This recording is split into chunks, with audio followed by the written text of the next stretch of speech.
මේ ගේමක් ගහගමු. අර හැම වෙලේම ඔළුවේ තියාගන්න මේ වෙලාවේ වැඩියෙන්ම ප්‍රැක්ටිස් කරන එක තමා මේ වෙලේ ගොඩ දාගන්නේ. හොඳේ.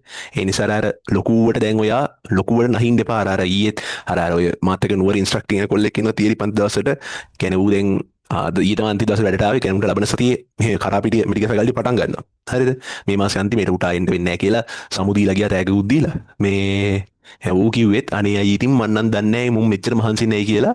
මම වැඩ කරා කියලා කරේ එකම දේ පාඩම උත්තර ලියපක විතරමලු මං කරේ වෙන කිසිම දෙයක් කරේ නැහැ කිව්වා. අර සම්පූර්ණයෙන්ම උත්තර ලියන්න පුළුවන් ලිව්වලු බැරිවර උත්තර ලියදී හෙව්වලු. ඒව උත්තර ලියලිය ප්‍රැක්ටිස් කරත් තාම කරේ. මිනිහා තර්ඩ් සයි. හරිද? ෆස්ට් සයි C1 S2ක් දුකද? ඊළඟ පාර B3ක් කරගත්තා. සෙකන්ඩ් සයි එකේ තාපන්ති. ඊට පස්සේ තර්ඩ් සයි එකේ 24 එකෙන් ඌ ගියා. හරිද? එතකොට මේ 24ද? 23 නේ. 23 එකකින් ගියා. මන්ද මොකේද බං? 24ද? රිසල්ට් ටයිම් එකේ දැන් තියෙන මොකෙක් හරි එකේ. හරි දන්නේ එකකින් ගියා දිස්ත්‍රික් 70ද කොහෙද? මිනිහා ඔය කී කී හිටියේ තනිය ඉතින් මහා ලොකුට දෙයක් කරේ නැහැ. අර කරන්න පුළුවන් එකම දේ මම නම් කරේ මට කම්මැලි නිසා මං උත්තර ලියලි හිටියා කිව්වා. වෙන කිසිම දෙයක් කරේ නැහැ කො බයෝ වලටත් මේ අර රචනා එහෙම ඔය පළාත් පේපර්ස් වල රචනා ටිකක් හොයාගෙන මොකද දැන් රචනා අහන විදිය වෙනස්නේ. මිනිහා කිව්වේ කියන්න කියලා පුළුවන් නම් මේ බයෝ වලට පළාත් පේපර්ස් වල තියෙන ප්‍රශ්න ටිකක් එහෙම අරගෙන චුට්ටක් උත්තර ලියන්න කියලා විවරණ තියෙන ප්‍රශ්න ටිකක් අරගෙන ලියන්න කියලා. මොකද දැන් එන ප්‍රශ්න වෙනස්නේ දැන්. අර සම්පූර්ණයෙන් මුලයි අග යා කරලා වගේ දැන් රචනාවක් හදන්නේ. ඒ නිසා මේ කටපාඩමින් නම් දැන් ලියන්න බෑ. පොඩ්ඩක් ඒවා කියන්න යාලට මේ ඒ හැර වෙන දෙයක් කරන්න එපා. අර සැහැල්ලුවෙන් වැඩේ කරගෙන මිනිහා කියන්නේ මටත් සතුටුයි මම කියන කැතරුම් කරලා වැඩක් වෙලා තියෙනවනේ. එතකොට මම මේ දේවල් කිව්වේ අර මම කරපු විදිහට. ඒ කියන්නේ මෙඩිසින් යන එකෙක් වුණත් ඌතින් වැඩ කරලා තියෙන එහෙම තමයි.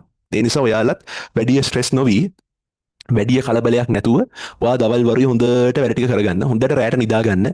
රැයට නිදි මරන්න යන්න මෙපා. හරිද? මේ දවස්වල විශේෂයෙන් මොකෙක්වත් වැඳලා කියන්නේ මොකෙක්වත් නිදි නම් මරන්න යන්න එපා ළමයි. එළි වෙනකන් ඉන්න වගේ කුණු හරප වැඩ නම් කරන්න එපා. සර රාත්‍රික වැඩ, නිදි මරණ වැඩ, නයිට් ගහන වැඩ, කුණු හරප වැඩ කරන්න එපා. හරිද? ඒවත් තනිකරම අර ඔයාලට අර මන් දන්නේ නැහැ නිකන් අර නිකන් හොඳ පළතුරු වට්ටියකුයි එහා පැත්තේ නිකන් අර ගංජා පැකට් එකකුයි තිබ්බම උඹලා කියලා ගංජා පැකට් එක ගන්නවා වගේ සීන් එක තමයි මේ රෑ එළි වෙනකන් වැඩ කරනවා කියන එකයි. හරිද? හොඳට වැඩ කරන්න පුළුවන් දවල් වරුවක් තියෙද්දි රැයට ගිහිල්ලා එළි වෙනකන් වැඩ කරනවා. මරන්න ඕනිය අකෝ.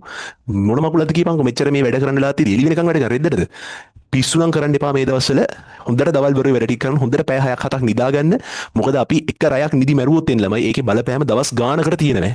දවස් ගානකට තියෙනවා. නයිට් මගුල් නම් තියාගන්න එපා ඉවරයි ඈ. හරිද? ඒ නිසා හිත හදාගන්න පාඩුවේ වැඩ ටික කරගෙන යන්න. ඔයා තේරුම් ගන්න මොකද්ද වෙන්න ඕනේ කියලා. ඔයාට සමාජය හදන්නත් බෑ. ඔයාට යාළුවා හදන්නත් බෑ. යාළුවෝ නිදි මරුවා කියන ඔබ නිදි මරන්න ඕනෙත් නෑ. හරිද? ඒක තේරුම් ගන්න.